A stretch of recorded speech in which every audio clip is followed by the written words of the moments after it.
Bueno, vamos a tener más o menos una hora para charlar, para hablar, para responder algunas de sus preguntas que han hecho durante todos estos 2 días ya, casi.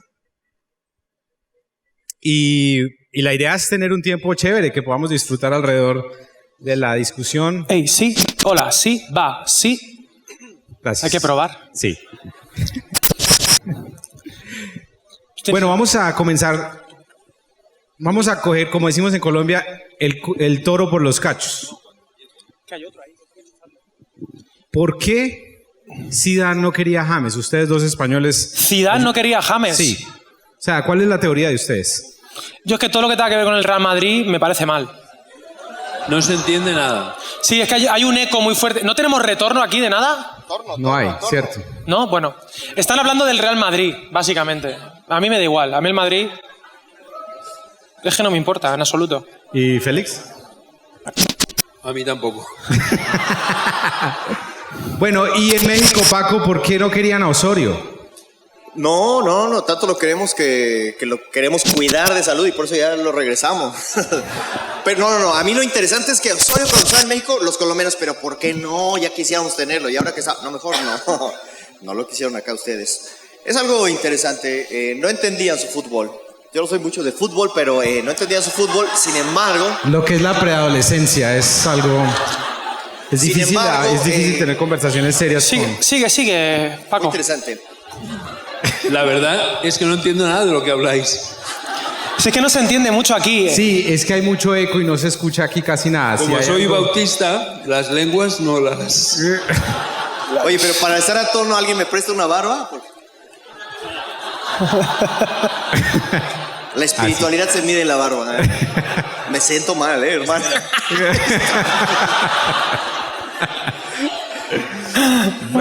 Bueno, como ven, esto va a ser bien serio. Esto es como cuando yo digo que cuando levantamos las manos a Dios en alabanza es una forma de agradecimiento, pero también de confianza, y confianza sobre todo en el desodorante. En este caso, se cumple lo que se dice de Europa. Pero, no. ¿Qué se dice de Europa? América, Europa, vamos, ahí está. No, mentira. Pero les tengo que decir, estas camisetas de reacción son con un poliéster especial anti. Son súper suaves, súper cómodas, se ajustan a tu cuerpo. Sí. ¿Dónde las podría conseguir? Aquí afuera. ¿Allá afuera? Y afuera ahorita, en el tiempo de descanso, vamos a vender las camisetas, las gorras, y Alex va a firmar los libros para aquellos que quieran comprar sus libros. Entonces, ¿y Félix también? No, estaba pensando que nuestras camisetas ungidas con santidad las podíamos subastar. También. De hecho, nos están usando como modelos. Hay una, la de Walt Disney, la de New York City y la de 3 sin dientes. Al revés de New York City, ¿la vieron? Al revés, pero póngase al revés para ver la de New York City. Bueno, ahora sí entremos en materia. ¿Por qué creen ustedes que Martín Lutero llegó a decir de la Carta de Santiago que era una carta de paja? O sea, ¿por qué generó tanta discusión y tanto debate en hombres como Martín Lutero? Una carta que está dentro del canon nuestro. Bueno, para mí Martín Lutero era hijo de su tiempo, como todos nosotros, y en aquel momento lo que estaba en juego para Martín, el gran énfasis de Martín, era la salvación por la sola fe, ¿no? Y también estaba respondiendo a la doctrina práctica católica en ese momento de, bueno, pues las indulgencias, un sobreénfasis en las obras para ganarse el amor de Dios. Entonces, quizá a Martín el discurso de Santiago no le parecía, para su teología en ese momento de la sola fe, ¿verdad? Pues bueno, él prefería Romanos, que fue la gran carta que él desarrolló, y la salvación, el justo por la fe vivirá y tal. Bueno, entonces él era hijo de su tiempo y pienso que quizá en eso no estuvo del todo acertado, ¿no? Mira, yo no vi la película de Lutero, pero es que la compré pirata y ese capítulo sí no estaba, pero yo estoy muy de acuerdo con lo que dice Alex, hermano. Ese, por ejemplo, eso es para el Twitter. De una vez, suban, frase. Bueno, yo como soy el serio del grupo, el intelectual. No, a mí me parece muy interesante que Lutero era hijo de su tiempo y de su madre también, ¿verdad? Y de su padre.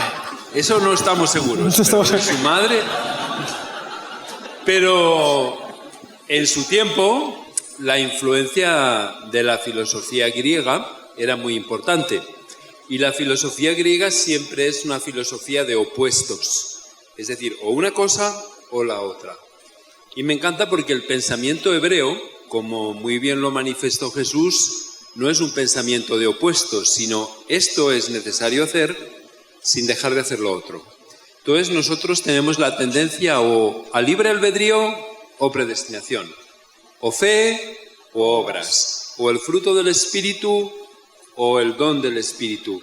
Y me da la impresión de que la Biblia siempre es inclusiva.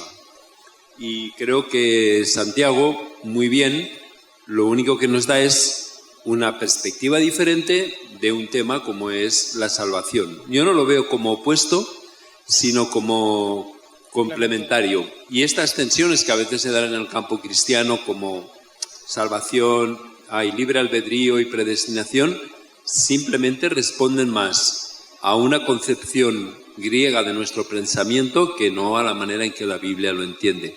Aquí he quedado bien. Has quedado de lujo. ¿Verdad? Un máquina. Esto tiene que ver también con la diversidad que existe en la iglesia. Porque estamos, por ejemplo, haciendo todo este congreso de redacción en un libro, como Santiago, en el cual un hombre, el precursor del protestantismo, dijo, tengo luchas con este libro, pero estamos aquí, la iglesia, predicando y enseñando este libro también. Entonces eso muestra también que en medio de nosotros hay unidad, pero también hay diferencias, hay diversidad. ¿Y eso está bien o no? Sí, eso es súper positivo, eso es lo que la iglesia tendría que ser, ¿no? San Agustín era el que decía eso, ¿no? Dice, en lo esencial, unidad, pero luego en las cosas que son más periféricas, pues puede haber diversidad y en todo, caridad o comprensión, ¿no? Entonces, aquí lo genial es que podemos tener diferentes opiniones de muchísimos temas y aún así ser un movimiento de Jesús y unirnos para la misión y para tener a Jesús como nuestro Señor. Y en los demás temas, el problema es que dependiendo de la denominación o de la iglesia, C.S. Lewis dice que no estamos de acuerdo en cuáles son los puntos esenciales. O sea, decimos, no, es que esto no es tan importante. Y el otro grupo dice, no, esto es lo verdaderamente importante. O sea, no estamos a veces de acuerdo en qué es lo importante, ¿no? Pero bueno, yo creo que incluso en la Biblia, en el Nuevo Testamento, hay digamos, distintos énfasis teológicos en el propio Nuevo Testamento y la Biblia refleja eso, y ahí lo dejó. Están esas cartas diferentes, las distintas tendencias, y eran un movimiento único, pero con diferentes manifestaciones, y creo que eso es bonito. Y hablando, por ejemplo, de Santiago, ¿ustedes cómo ven al personaje Santiago? Hemos trabajado la carta, vamos en el capítulo 3.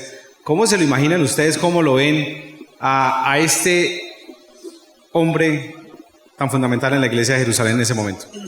Me gustaría pensar, y ahorita que lo dices, ¿cómo sería ser, ayer me lo mencionaste, Alex, hermano menor de Jesús? O sea, él lo que escribe es, vive lo que predicas, y creo que él lo vio desde una infancia con Jesús. Obviamente no tenemos eso, pero desde mi perspectiva sería bien interesante ver cómo él veía, quizá que regañaban a Jesús, ¿no? El clásico, José regañando a Jesús, y ¿tú por qué si ni mi padre eres? No, sino que él decía...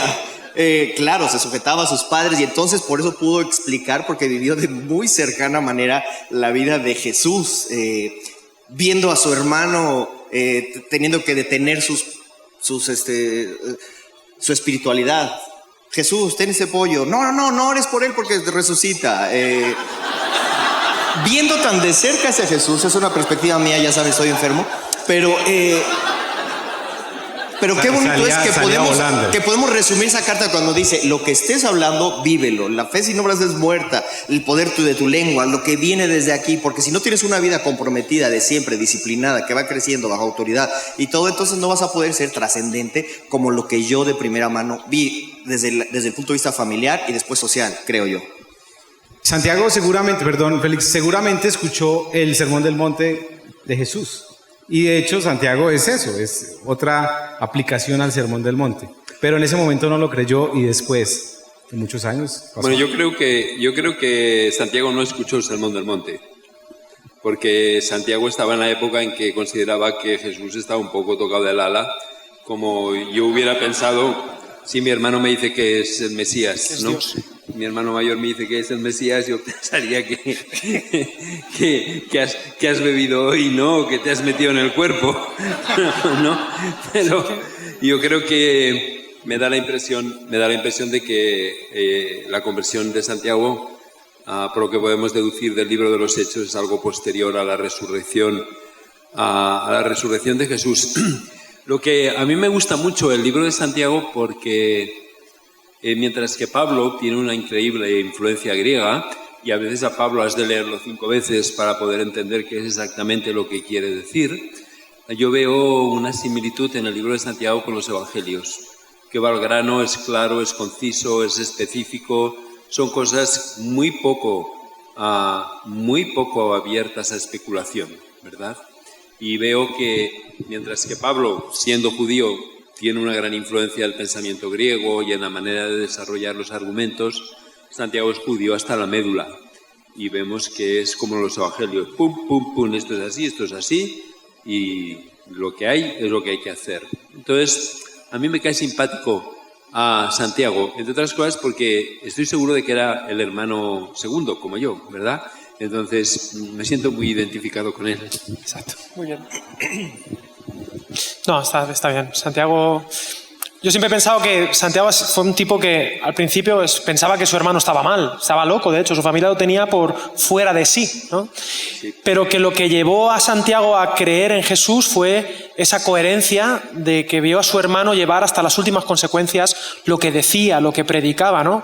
Y finalmente, pues la evidencia de la resurrección, que fue lo que le convenció. Y bueno, no sería fácil ser el hermano pequeño de Jesús. Y bueno, finalmente, sin ser de los 12 apóstoles, luego fue, digamos, la cabeza de la iglesia de Jerusalén y tuvo un papel muy importante en decidir que el evangelio no era solo para los judíos, sino para todo el mundo. Yo creo que a él le costó eso como judío, pero que al final pues también entró en razón y bueno, su papel fue fundamental en la iglesia primitiva, ¿no? Así que sí, era un buen tipo. Bueno, más o menos calculando, Félix, tendrás unos 50 y pico, 60, más o menos. No quiero decir, ¿verdad? 666 tengo. Paco, yo 333, sí, pues yo 40, soy medio bestia. 30. Piensen en algo. A los 20 años, recuerden cuando tenían ustedes más o menos 20 años. Ahora, ¿qué hubieran querido hacer en ese momento que no hicieron y que ustedes de pronto ahora dicen, hubiera invertido más en esto, hubiera hecho más esto, en ese momento? Cosas que se puedan hablar acá, por favor. Yo sí, bueno, perdón. Yo hubiera pecado más, pero... Para hacerte un testimonio. Hipócritas. No es verdad, yo me convertí tan jovencito, me hubiera no te dio tiempo a nada. Tener un poco de contraste, ¿no? Claro. Para poder ver la maldad del pecado. Sí. No, pero bromas aparte, la verdad es que no. Si ahora estuviera en los 20 años, no haría nada diferente de lo que hice. Porque no tiene ningún sentido mirar a los 20 desde la perspectiva de los 60. Pero digamos, pensándolo en personas de esa edad acá, que ustedes le digan, en ese momento hubiera querido esto, o mi consejo sería, hagan esto. Sí, joven, puedes hablar. Bueno, déjame, entonces, para que no quede mal con lo del pecado, yo en aquel momento lo que quería era la santidad. No, yo lo que diría es, o sea, si cuando tienes 20 años no tienes ganas de cambiar el mundo, que es lo Exacto. Que a mí me llevó al ministerio cristiano, entonces eres un walking dead. Amén. Sí, yo iba a decir algo parecido. Yo, si me arrepiento de algo, es de no haberme arriesgado más. O sea, yo tenía ideas en mi cabeza para bien, ¿no? Que creo que tendría, y no las hice por supuesta prudencia, pero en verdad era temor al qué dirán, a arriesgarme, y yo qué sé, con 20 años uno tiene que tener la licencia y el derecho a equivocarse y a intentar locuras. Y yo hay muchas cosas que no hice que tendría que haber hecho. Creo que o sea, no pasa nada, ¿no? El Señor al final... Pero yo con 20 años hubo cosas locas que pensé, que las comenté con mis amigos, pero no las hice por un temor o por un miedo o por una supuesta falta de madurez, cuando a lo mejor era algo que el Señor pone ahí. Entonces mi consejo quizás sería eso, que nos arriesguemos más a hacer más cosas, ¿no? A cambiar el mundo. Sí, a cambiar el mundo, que eso se trata, sí. Paco. Pues yo igual diría, saborea la existencia, saborea la vida, tómate todas las fotos que quieras, porque nunca vas a ser tan joven como hoy, no importa la edad que tengas. Aprende a lo que dices, experimentar.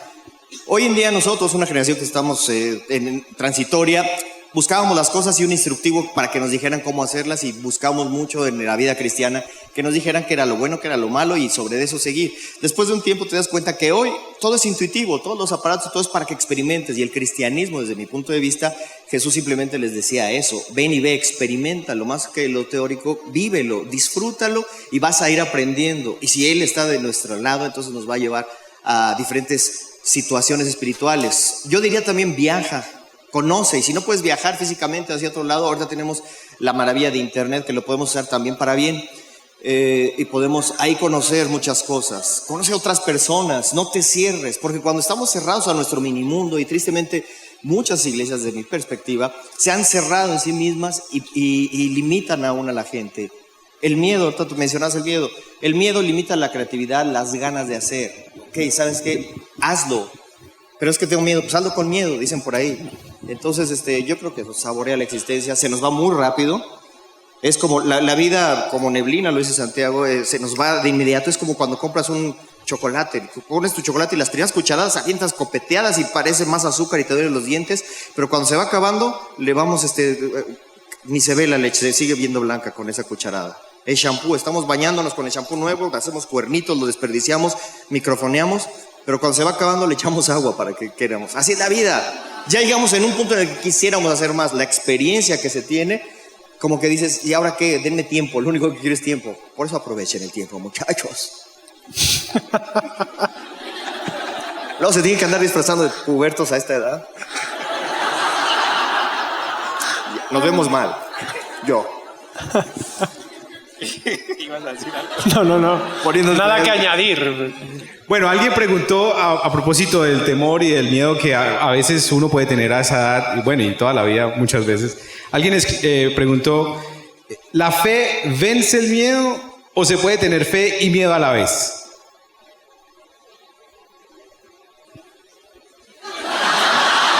Sabiduría. Claro. Claro que sí. Está bien, ¿no? ¿Ya? No, Claro, sí. a mí me hace pensar en Jesús en Getsemaní, ¿no? Si es posible, pase de mí esta copa, ¿no? O me hace pensar en Jesús en la cruz. Dios mío, ¿por qué me has desamparado? Yo creo que la fe que nos niega el derecho a ser humanos y a experimentar realidades humanas como el miedo, la ansiedad, la inseguridad, la rabia, la angustia, no es una auténtica fe. La fe nos ayuda a gestionarlo, pero ni lo elimina, ni lo impide, ni lo declara indigno. Yo creo que Jesús nos da el derecho a ser genuina y auténticamente humanos, y además nos da la capacidad para poder gestionar todas esas cosas. Es una fe enfermiza y disfuncional la que nos niega el derecho a experimentar nuestra humanidad. Ojo, hay que gestionarla para que no nos dañe ni no dañe a otros. Pero si algo me gusta y por algo sigo a Jesús, es por su tremenda y genuina humanidad.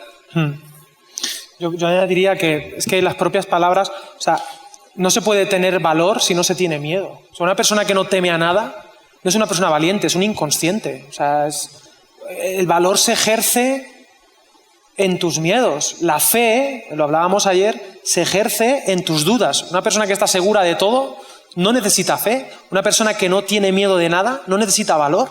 Y yo creo que justamente la fe pues donde ayuda es en la duda, es en la incertidumbre, es en las preguntas sinceras que nos hacemos todos, ¿no? Esa confianza en medio de la adversidad. Porque si no, la otra fe es la fe que niega la tormenta, ¿no? Esta fe que no, hay tormenta, no, pero el agua está calma. No, hay una tormenta. Hay que gestionar esto y hay que, en fin, por ahí van los tiros. Y hablando del temor, ¿por qué ibas a decir algo? No, digo, igual también sobre el temor, miedo. Creo yo que el miedo te puede llevar a dos cosas. Uno, que te abraces las rodillas en un cuarto oscuro y te la pases ahí sin hacer nada. Otra es que ese miedo te impulse a levantarte a prender la luz. Y entonces te vas a dar cuenta que, ayer lo dijeron, ¿no? El problema de la oscuridad no es lo oscuro, sino que no hay la ausencia de luz. Un pequeño fósforo puede ayudarnos. ¿Qué tal que nos juntamos todos encendidos? El miedo es el que me va a decir a ser precavido. No, yo no tengo miedo y me cruzo la calle. Oye, espérate, porque hay un miedo de que te atropellen si pasa un auto y no te fijas. Eso me va a prevenir y entonces gracias al miedo yo puedo tener una vida que pueda equilibrar ciertas cosas dentro de mis decisiones, creo yo. Bueno, grandes... Sí. ¿Me permites solamente un punto más? Me encanta ese pasaje del Evangelio cuando dice Jesús: mi alma está angustiada hasta la muerte. Exacto. Ven.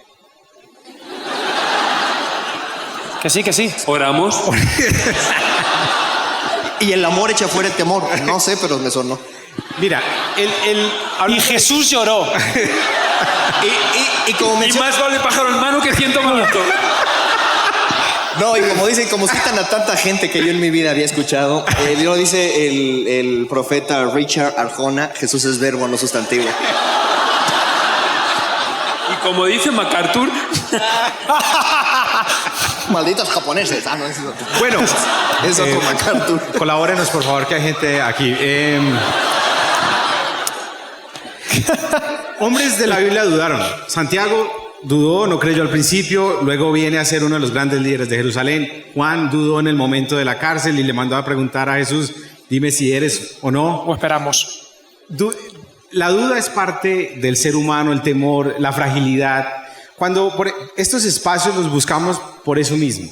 Porque yo he ido a muchos congresos y uno siempre ve el predicador intocable, infalible, está allá arriba y se baja y uno dice: ese tipo debe tener todo, debe ser un duro en muchas cosas. Pero lo que queremos acá en Reacción es acercarnos y acercarlos a ustedes, que son hombres que Dios los usa, pero también conocer ese tipo de, el humano, la persona que también lucha, que ha tenido fragilidades. Muchos de ustedes han mencionado el temor que les da pararse a predicar, o hacer esto, o hacer tal cosa.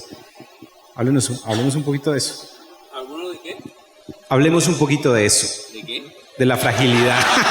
Me estaba poniendo cuidado. ¿En serio?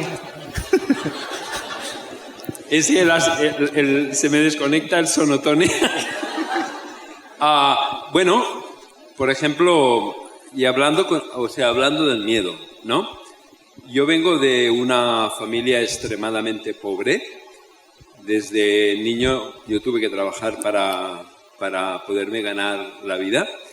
Y para mí uno de los miedos constantes, recurrentes y permanentes, y con los que tengo que gestionar y tengo que llevárselos con mucha frecuencia al Señor, es el miedo a una vejez sin recursos económicos y donde realmente no me pueda mantener. Yo no pertenezco a una misión que me pague, ni tengo ingresos ni acciones, vivo realmente al día. Y para mí un miedo real, y un miedo que a veces me puede llegar a obsesionar, es verme en una vejez sin recursos, sin tener lo mínimo para vivir con dignidad. Y este es un miedo recurrente que yo tengo que llevar al Señor una y otra vez y tengo que gestionarlo. Y sé que me va a acompañar porque viene de un trasfondo. Y yo conozco todos los versículos, ¿verdad? Yo no te dejaré ni te desampararé.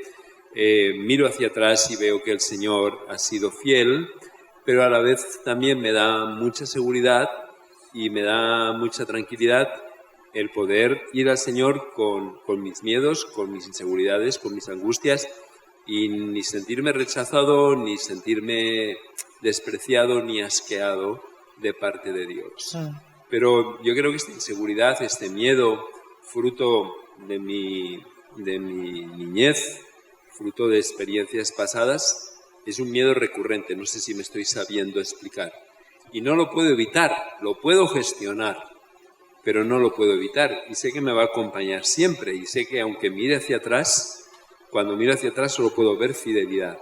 Pero cuando miro hacia adelante y veo que las fuerzas van a menos, y veo que la ley natural de la vida me va a llevar a tener menos capacidad, no puedo dejar de tener miedo y de tener que ir al Señor con mi miedo, gestionarlo, hablarlo crudamente con Él, ¿no? Entonces, es un ejemplo de somos humanos y yo creo que Dios no se avergüenza de nuestra humanidad. Al contrario, honestamente, yo no podría ser cristiano si Jesús no se hubiera hecho ser humano. Cuando la Biblia dice que no tenemos en el cielo a un sumo sacerdote que no se pueda compadecer de nuestras necesidades, sino que ha pasado por ellas, para mí eso tiene un valor increíble. Yo cuando voy a Dios, yo a veces hablo con gente y no me entienden. O sea, no tienen la capacidad de entender lo que siento, lo que pienso, lo que experimento. Y es frustrante, tremendamente frustrante.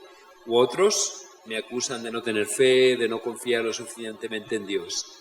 Pero ir a Jesús y encontrarme con alguien que entiende, ¿no? Y dice, Félix, entiendo cómo te sientes, entiendo lo que estás experimentando, vamos a trabajarlo juntos. Para mí eso no tiene precio.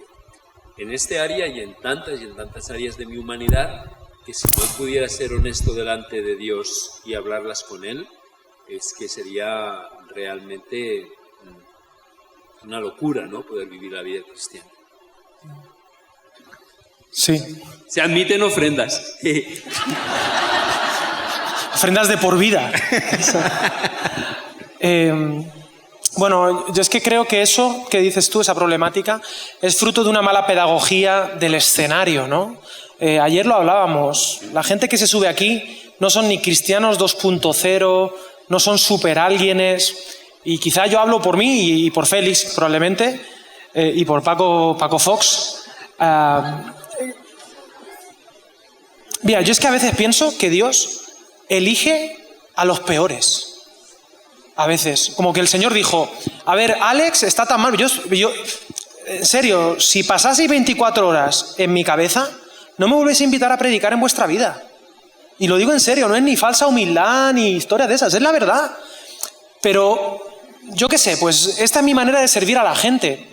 No es porque seamos mejor ni peor que nadie el hecho de estar en un escenario. Es mi manera o una de las maneras en las que yo puedo ejercitar mis dones. Pero yo tengo las mismas luchas o peores, porque además en los demás las excuso porque no estoy en su piel. Pero yo que me veo por dentro y veo mi porquería y que soy hijo de... O sea, yo tengo hijo de creyente, ¿sabes lo que te quiero decir? Yo soy hijo de Goku, Son Gohan, ¿sabes? O sea, Gohan, imagínate, no tienes excusa para no ser superpoderoso porque has tenido un contexto de iglesia, lo has tenido todo y aún así el pecado me atrae, ¿no? Y aún así a veces meto la pata y aún así necesito humillar mi carne y hablar con un amigo y decirle, oye, mira, todavía tengo luchas con esto y es terrible, ¿no?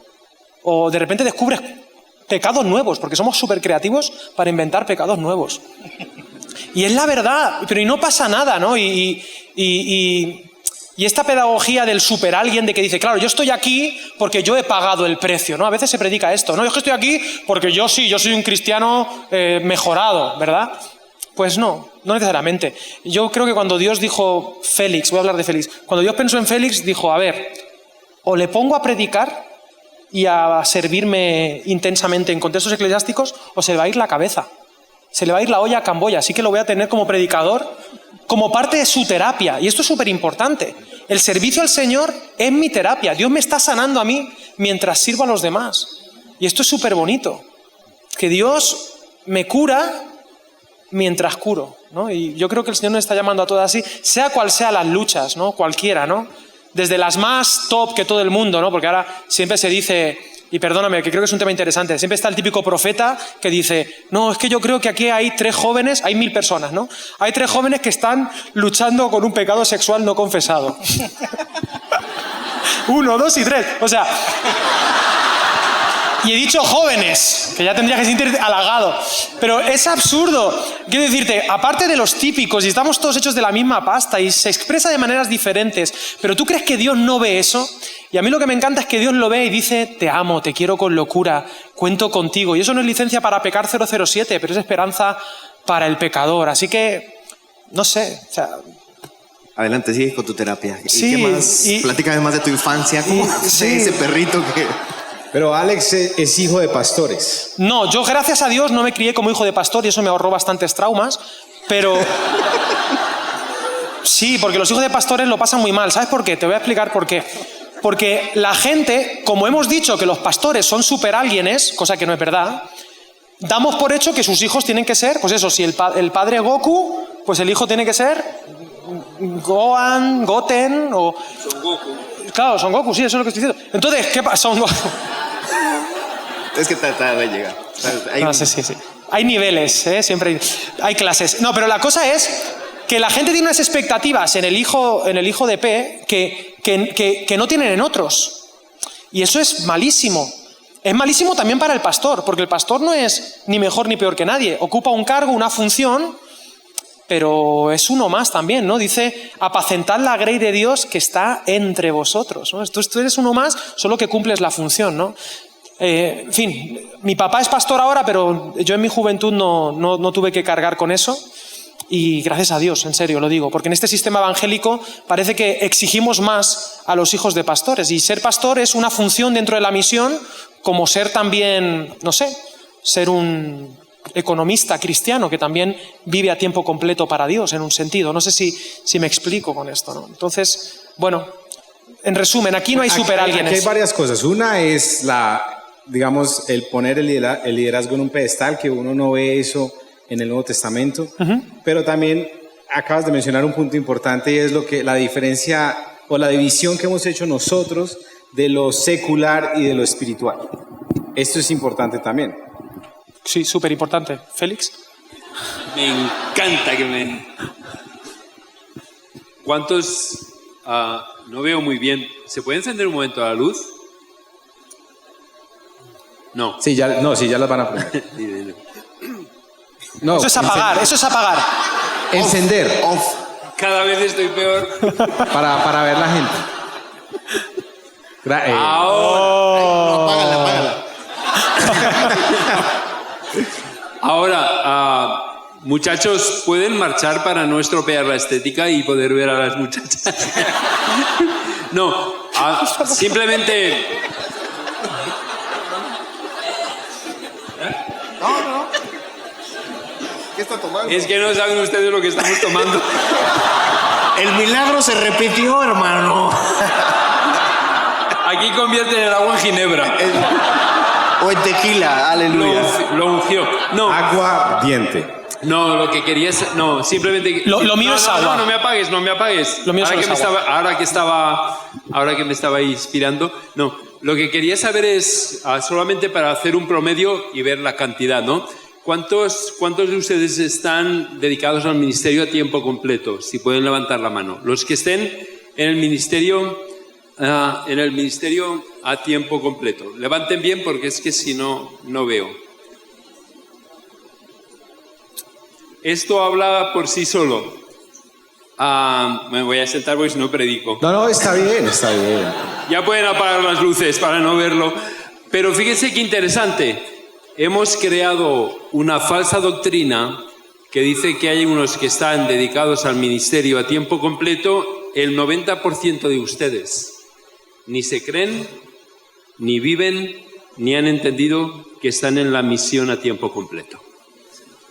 Entonces, algo falla en nuestra teología y algo falla. Si tú cuando vas a trabajar, cuando vas a la escuela, cuando vas a la universidad, aún no has entendido que vas a la misión y que vas a tiempo completo para establecer allí el reino de Dios, eso habla de la mala doctrina, de una doctrina que no responde a principios bíblicos. Fijaos que el 90% de vosotros habéis perdido o no sentís o no tenéis conciencia del privilegio que Dios os ha llamado a ser constructores del reino de Dios. Eso es muy, muy grave, muy, muy grave. Decid algo, hombre, para que no... Sí. Sí, todos, un seguidor de Jesús debe estar o está a tiempo completo, ¿no? No hay otra manera. Lo que pasa es que hemos hecho esta división de laicos y sacerdotes, ¿no? Y hemos perdido lo mejor. Hemos pensado que el ministerio se hace de puertas para adentro, cuando en realidad la mayoría de lo que hacemos como ministerio es hacia afuera. Dice Efesios capítulo 4, versículo 11, Él mismo constituyó a unos apóstoles, profetas, evangelistas, pastores y maestros a fin de perfeccionar a los santos para la obra del ministerio. Es decir, lo que nosotros llamamos ministerios, en realidad no son ministerios, son los que tienen que preparar a la gente y entrenarla para que ellos estén a tiempo completo en el ministerio, en sus lugares de trabajo, sus hogares, en su lugar de estudios, en las calles, los bares, las cafeterías, pero todo el mundo que sigue a Jesús está a tiempo completo, es un misionero, es decir, un cristiano, que es lo que realmente significa la palabra cristiano, un Mesías, un enviado en el nombre de Dios al mundo, ¿no? Entonces, si realmente interiorizásemos esa verdad, viviríamos de otra manera. Vendríamos aquí a entrenarnos para vivir el cristianismo donde se puede vivir, que es en el mundo, ¿no? Es en tu contexto. Nos acercaríamos a nuestro lugar de trabajo con otra perspectiva acerca de qué es el trabajo, qué son las relaciones, en fin. De hecho, Tatito, creo yo que mientras decías, esta burbuja de ministros, de siervos que predican, que hacen, tienen menos relación con gente no cristiana quien necesitaría el evangelio que la gente que no está aquí, que no es conocida. Yo pongo un ejemplo y ahora que murió mi mamá entendí muchas cosas. Ella fue una evangelista increíble. No, teníamos una zapatería y ella siempre, no había alguien que si no le vendía el zapato le compartía. Hay iglesias que ahorita siguen porque ella le compartió a alguien. Ella fue simplemente la herramienta. Ella jamás ni tuvo un libro, ni un disco, ni predicó, ni nada. Ella abrió su casa, invirtió dinero para que alguien más viniera a enseñar. Esas personas, esas mujeres, esos hombres, ustedes que están más en contacto con gente no cristiana, es quien tiene el trabajo más duro. Y como dice, aquí son relaciones sociales de alguna manera. Somos cristianos, bien, pero vayan y pregúntenle a nuestros vecinos cómo es el testimonio, cómo somos cristianos cuando nos ponen el auto enfrente, ¿no? Y les ponchamos las llantas, o cómo nos comportamos en esta realidad de nuestra vida. Pero a veces llegamos a un punto en el que tenemos esta burbuja de cristianos elite, que a veces puede parecer el jet set o la mafia cristiana que le digo yo, de donde somos parte y no convivimos con gente no cristiana. Nuestro lenguaje es tan lejano a la realidad que aún perdemos la realidad de lo que está sucediendo porque solamente estamos dentro de nosotros. Y eso es una tristeza que no podemos ignorar. Entonces el trabajo más importante, más increíble eres tú, y no necesitas ser visto por otros porque otros están agradeciendo, recibiendo lo que tú llevas de parte de Dios hacia ellos con tu vida y con tu convivencia. Nosotros no vamos a hacer ni tu nombre y a lo mejor ni nos interesa, pero a otra persona tú eres a quien le vas a llevar esa bendición de la salvación, creo yo. ¿Me permites solamente una cosa más? Yo desconozco a qué os dedicáis. Entiendo que aquí hay gente que estudia, entiendo que hay gente que trabaja, entiendo que hay mujeres que son amas de casa o hombres que son hombres de casa, pero me gustaría deciros una cosa muy importante y la siento de todo corazón. Mi ministerio es diferente del vuestro, pero para nada es mejor, ni más sublime, ni de más importancia a los ojos de Dios. Yo no pertenezco a una categoría ni superior ni más especial. Tú eres consiervo mío en la construcción del reino de Dios. A ti Dios te ha puesto en un lugar, y hay una vieja canción evangélica que dice: brilla en el sitio donde estés. Mi ministerio es diferente al tuyo, cierto. No es mejor. Yo no soy una persona especial. Yo no tengo una unción especial. Yo no tengo mayor categoría que tú en el reino de los cielos. Todos somos consiervos, nación de sacerdotes. La palabra sacerdote, ustedes saben que en latín es pontifex, y el pontífex era el constructor de puentes. No permitas que nadie te robe tu llamado al ministerio a tiempo completo. No permitas que nadie, igual que le dijo Pablo a Timoteo, tenga en poco tu juventud, no permitas que nadie te robe el privilegio de haber sido llamado por Dios a un ministerio a tiempo completo allí donde te ha puesto. Y no permitas que gente como nosotros os hagamos sentir que sois segunda clase, de menos categoría o menos especiales en el reino de los cielos. Porque no es verdad, porque es falso, porque Dios nos llama a todos a un ministerio a tiempo completo. Y te lo ruego en el nombre del Señor, no menosprecies tu ministerio. Tu trabajo es tu ministerio, tu trabajo es tu misión. El lugar donde tú estás es donde debes de construir el reino de los cielos. Y hasta que no lo vivas eso como una identidad, el reino no va a prosperar. No va a prosperar. Y desconfía de aquellos que te roben y que te quiten el privilegio de ser un ministro a tiempo completo del Evangelio. Bueno, hablando de iglesia, de ministerio, sí, un aplauso a esto. Hablando de iglesia y ministerio, yo sé que muchos aquí, y entendiendo esto, que todos somos llamados a la misión, y Alex va a hablar más de misión esta noche, pero yo sé que muchos acá están diciendo, ¿cómo? Santiago es una carta práctica. Si usted es cristiano, si usted es discípulo, tiene que hacer esto, viva de esta manera, práctico. ¿Cómo, qué maneras, qué formas prácticas podemos nosotros tener para hacer ministerio donde quiera que estemos, no solo en la iglesia? No, luego. Digan ustedes algo y luego yo pongo la guinda en el pastel. La guinda en el pastel, sí. Yo quiero, de todas maneras, matizar alguna cosa que ha dicho Félix, porque Félix ha dicho que él no es especial, pero un poco especialito sí que es. Soy espacial. Un poquito.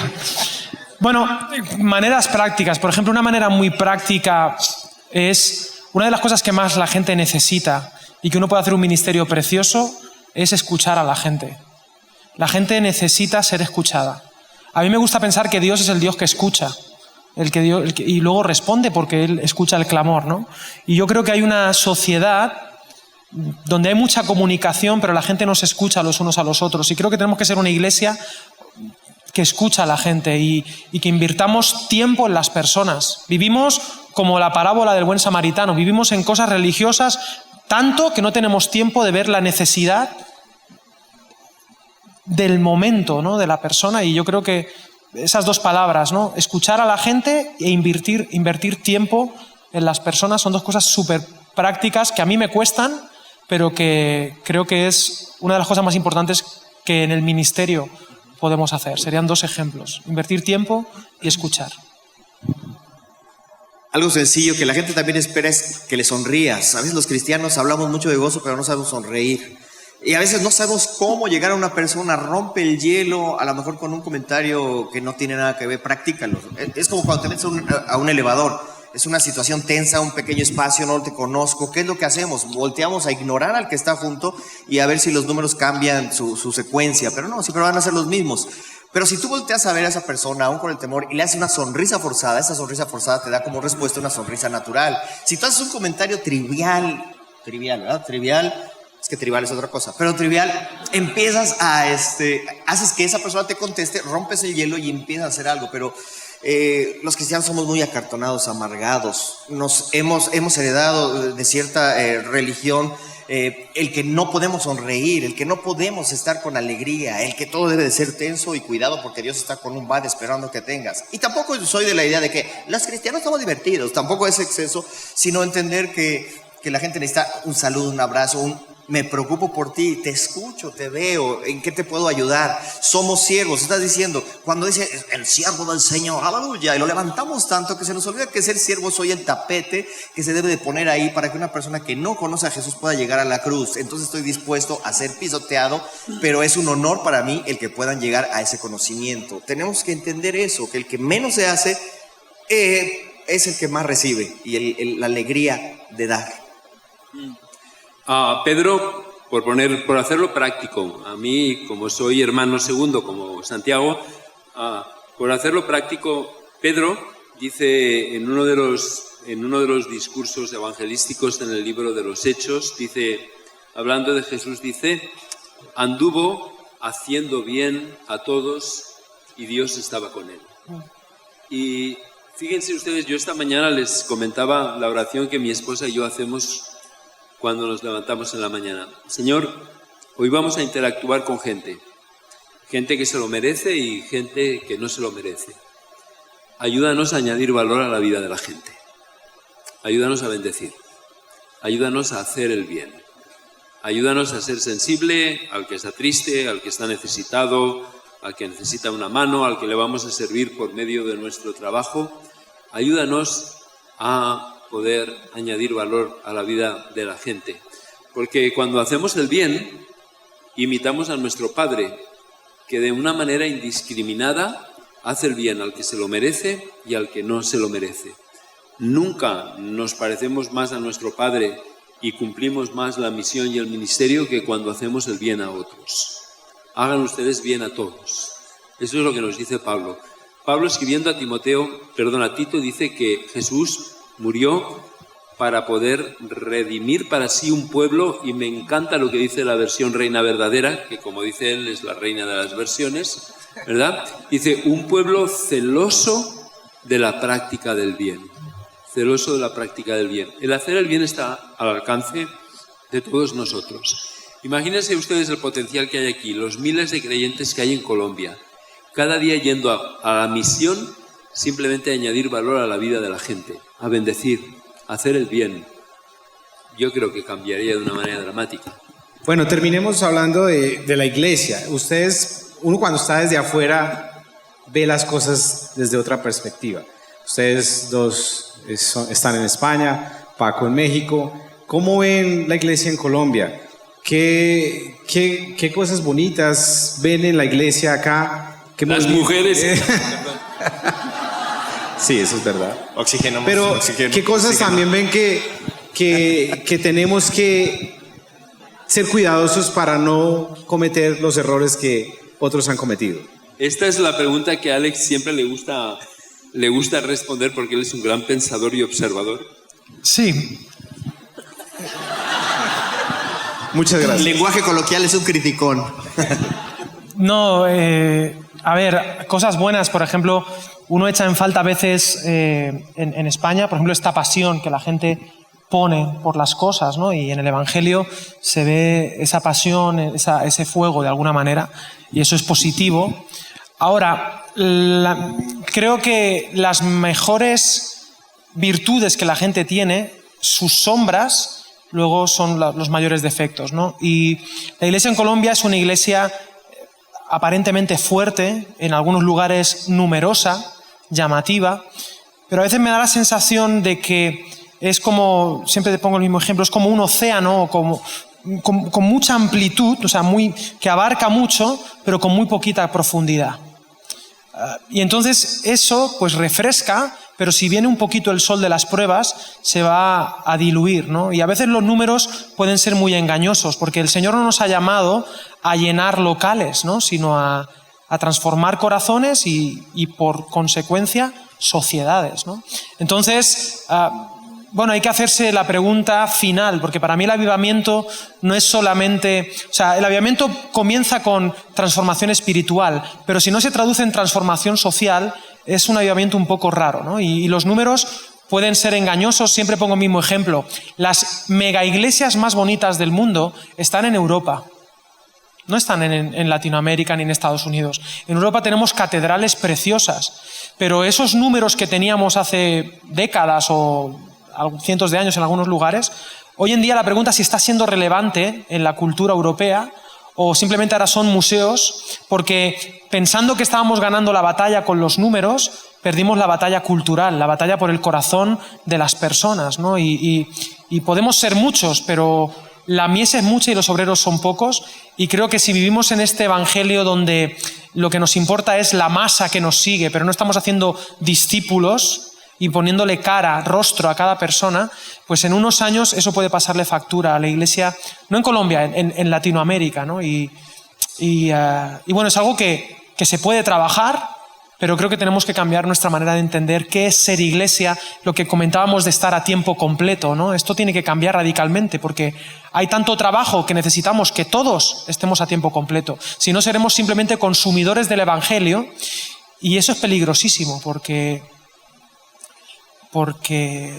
no estamos cambiando a la persona consumista, solo le estamos dando un producto, y el mundo a veces tiene mejores productos si de consumo estamos hablando, ¿no? Por lo tanto, bueno, creo que hay que hacer una reflexión, y gloria a Dios por las personas que siguen a Jesús, pero me parece que hay algunas cositas que como iglesia tenemos que cambiar y no fiarnos de los números. Esa sería mi lectura. Hay una canción que me gusta mucho, debes de recordarla, de un grupo que se llama Praxis, que se llama Mi Primer Amor, que habla de la historia de la iglesia y menciona mucho lo que dices, y que de hecho ahí rapeabas. Eso también es del pasado que no conocen de Alex, ¿verdad? Él rapeaba. Y allá nos conocimos. Esa canción, bueno, menciona todo la esencia de la tristeza, de la decadencia de nuestra iglesia cristiana, no en general, estamos hablando de ciertas cosas que suceden. La división, el estar compitiendo a veces, ese capitalismo que dice, más que por mi iglesia, el conocimiento de Cristo, ahora hemos hecho Dios nuestra propia iglesia, a nuestros líderes, los veneramos más que la comunión con Dios que tenemos, la lucha por tener mi logotipo más fuerte. Es que quiero poner una iglesia en tal lugar, pero ¿para qué necesidad? Si hay 5 iglesias, ¿por qué no te hablas con ellas y buscan otra cuestión? No, porque a fin de cuentas mi franquicia debe de crecer. Y a veces hay iglesias que se sienten menos, o iglesias que son pequeñas, que como no tienen todo el merchandising, y estoy diciendo sarcástico, exagerado quizá, pero que se siente que no están haciendo un trabajo fuerte porque no tienen esta exposición. Entonces creo que debemos de regresar también al equilibrio entre la doctrina, entre el conocimiento, la doctrina básica, fundamental que tenemos, más allá de todo lo que yo de pronto digo iglesias de diseño, ¿no? No es que sean malas, yo jamás tampoco diría que una cosa es mala y otra cosa es buena, pero no nos podemos perder por dejarnos llevar simplemente por algo que me gusta a mí, porque entonces yo estoy haciendo a imagen y semejanza a mi Dios, mi creencia, mi fe, sino entender realmente lo que Dios está haciendo, necesita hacer, que es llegar al corazón de las personas, una transformación a partir de la Biblia, siendo contemporáneos, porque tampoco es defender lo antiguo ni atacar lo antiguo. Es una cuestión muy interesante en donde necesitamos ir creciendo con este mundo, adaptarnos, pero no acostumbrarnos ni seguirlo, sino poder caminar, no sé si a la par o delante de ellos, pero no sé qué estoy diciendo, ya se me acabó el café. Ayúdame, por favor, Félix. Yo quiero añadir algo antes de Félix, que sé que lo va a arreglar. Gracias. Por eso seguía yo. No, arreglarme a mí, sí, pero otro punto importante es que estamos haciendo, por mucho que parezca que hay muchos tipos de iglesia, en esencia nos parecemos demasiado todas las iglesias.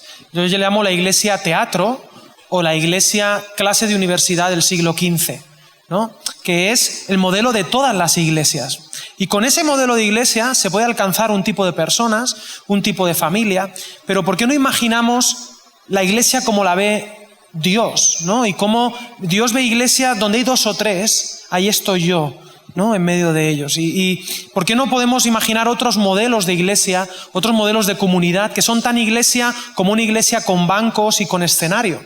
Iglesias diferentes. ¿Por qué? Porque si no, no vamos a alcanzar los diferentes colectivos que podrían ser, que jamás les apetecería tener este tipo de iglesia, este tipo de liturgia. Porque lo que estamos haciendo aquí, de estos asientos, de este discurso, no es necesariamente bíblico, es un añadido que hemos hecho porque nos servía, pero a lo mejor sirven otros modelos de iglesia, iglesias donde haya mesas, iglesias que ocurran en casas, iglesias que ocurran en cafeterías, en las calles, modelos de comunidad que pueden alcanzar, no sé, otras expresiones de iglesia que son tan espirituales como la iglesia como local y como teatro, ¿no? O sea, que no es malo, pero es el único modelo que parece que tenemos. Será un teatro más actualizado, con más o menos luces, pero al final, si lo reduces al mínimo como un múltiplo, todas las iglesias evangélicas en realidad son iguales. No sé si en esencia. Déjame poner rápido, perdón, tantito, no sé, ya alucinando igual. Ahorita el éxito de YouTube, todos conocemos YouTube, ¿qué es YouTube? Pero ¿cuál fue el éxito de los youtubers, que hoy todos son aspiracionales y quieren ser y hacerse millonarios, que fueron a un nicho específico? Y es un poquito lo que estás diciendo. Cuando yo digo, ¿a quién le va a interesar un youtuber que me hable de cómo pulir las llantas de mi auto? O sea, jamás. Pero hay un público que tiene, y ese tiene millones de visitas porque hay alguien que va a esa necesidad directamente. Pero no deja de ser parte de todo el YouTube que todos conocemos. Nuestra fe cristiana también es esa, la multiforme gracia de Dios o formas de expresarse. Pero cuando cambiamos la intencionalidad de lo que estoy haciendo, o sea, yo estoy totalmente de acuerdo y siempre hemos platicado de tribus urbanas y de formas, de que el orden es un orden de Dios. Bueno, no es un orden que pusimos. Hay una diversidad de iglesias, de gente que conocemos y todo, que jamás entrarían en una iglesia que nosotros hemos puesto. Pero yo creo que esto de buscar el nicho diferente, no asustarnos, no alejarnos, lo que no conocemos siempre nos asusta porque nuestra mente es a veces muy cuadrada. Pero cuando empiezas a entender, experimentar, entonces empiezas a tener una visión más amplia y una cosmovisión de todo lo que podemos nosotros entender para poder llevar el evangelio de una manera diferente. Ayúdame, por favor, Félix.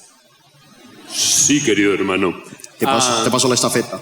Yo creo que lo mejor que yo veo de la iglesia, ahora específicamente, porque estamos hablando de Colombia, es sin duda la gente, ¿no? El punto débil que le veo a la iglesia de Colombia es que toda esta gente increíble, magnífica, que tienen la capacidad de invertir aquí, que están sirviendo en increíbles ministerios, es un pueblo desmovilizado, un pueblo sin sentido de misión, un pueblo que va a trabajar cada día pero no va a la misión, un pueblo al que le han negado y le han secuestrado el derecho a ser personas a tiempo completo y constructores del reino. Entonces veo una increíble gente, un increíble potencial, un increíble pueblo que, si tuviera este sentido de misión, no porque ustedes no lo tengan, sino porque se lo han secuestrado, ese sentido de misión, este sentido de construcción del reino, este sentido de ver el trabajo como el lugar sagrado donde ustedes llevan a cabo el ministerio, este país yo creo que explotaría. Bueno, yo quiero personalmente agradecerles a ustedes tres por aceptar este desafío de acompañarnos. Les enviábamos correos, les decíamos, mire, esto es lo que hacemos, esto es lo que queremos, y uno esperaba que la respuesta fuera positiva. Bueno, sí, ayudémosles, vamos. Pero gracias por acompañarnos y porque el hecho de que ustedes estén acá es aportar a esta nueva visión de iglesia desde Armenia para Latinoamérica. Y gracias porque ustedes nos han impactado con sus vidas, pero también con sus palabras, y este tiempo nos hace crecer también y nos hace repensarnos a nosotros mismos, pero también a nuestra misión. ¿Les parece si oramos? Yo quisiera... Sí. Antes quisiera decir una cosa más. No, también darte las gracias a ti. Primero por confiar en gente como nosotros, por darnos esta oportunidad de poder hablar. Honestamente, por tu visión y por tu deseo de bendecir a tu gente. No sé si has escogido a la mejor gente para que viniera, pero al menos gracias por escogernos a nosotros. Pero honestamente, gracias por tu deseo y por tu inquietud de que tu gente, tu pueblo, aumente su visión, aumente su comprensión de lo que es el reino. Así que, de corazón, muchas gracias. Bueno, no soy yo, es un equipo, es mucha gente detrás de nosotros. Tú en nombre del Gracias. equipo, ¿no?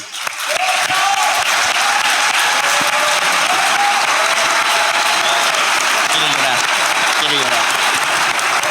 Bueno, ahora sí, les quisiera pedir que oráramos, cada uno de pronto hacemos una oración y así concluimos, ¿les parece? Sí, pero puedes besarle si quieres, no te sepa mal. Con lengua, hombre, con lengua. No tengo tanta confianza. Pero llegará el día. ¿Qué te ha dicho? No sé, pero me parece gracioso. Llegará el día. Llegará el día. Pues, Porque se produce el efecto velcro. Llegará el día que tendremos Te pega la confianza barba. de amigos. Ves practicando. Se tiraron este momento tan sagrado en el que estábamos, hermanos. Señor, perdónanos. Y gracias, Padre, por permitirnos formar parte de una familia donde nos conocemos, donde no podemos escondernos detrás de máscaras, Señor, aunque lo buscamos a veces por vergüenza. Pero gracias, Señor, porque tú nos conoces, nos amas, tal y como somos y no por cómo deberíamos ser. Y gracias porque cuentas con nosotros para la misión, a pesar de cómo somos. Y te pido, Señor, que tú bendigas a cada persona que está aquí para que podamos hacer tu palabra, vivir como tú quieres que vivamos en tu gracia, Señor, experimentando tu perdón y tu misericordia cada mañana, pero compartiendo ese perdón y esa misericordia con las personas que todavía no saben que hay un Dios que les ama. Amén. Señor, gracias. Gracias por tu infinita misericordia, Señor, porque mereciendo la muerte tú nos llamaste a vida y vida en abundancia, Señor. Y no solamente un llamado para beneficio propio, sino para ser también partícipes de llevar esas buenas nuevas, de repartir vida, Señor.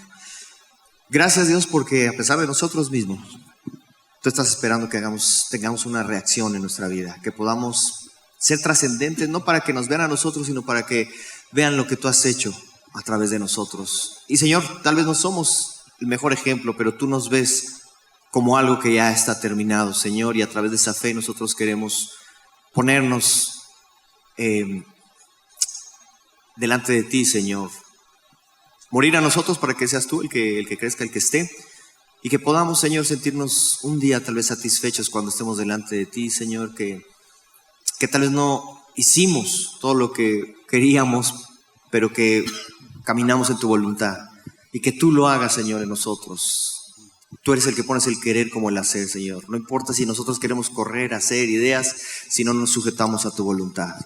Aquí nos ponemos, Señor, delante de ti como un sacrificio vivo, para que tú, Señor, consumas lo que somos y entonces hagas de nosotros eso que tú deseas. Gracias, Dios, por esta iglesia, por esta unidad, porque en diferentes, Señor, apellidos, logotipos y todo, nos estamos uniendo en tu nombre, Señor, porque tú eres lo único importante aquí. Amén, Señor. Señor, muchas gracias, porque aquí está la mejor muestra de que a lo vil y a lo menospreciado del mundo tú has escogido. Y Señor, si estamos ante ti, no es en absoluto por lo que somos, sino a pesar de lo que somos, Señor. Yo te quiero pedir que bendigas este país, Señor, bendice Colombia, bendice su gente. Señor, oro que tu reino venga a Colombia, que tu voluntad sea hecha en este país como se hace en el cielo. Oro, Señor, que mis hermanos, Señor, se levanten con un sentido de misión, con un sentido de llamado, y lleven el reino a las oficinas, a los talleres, a las fábricas, a los hogares, a los mercados, a los lugares de la cultura, que sean auténticos constructores del reino, Señor. Te lo pido en el nombre de Jesús. Amén. Amén, amén. Un aplauso. Muchas gracias. Muchas gracias.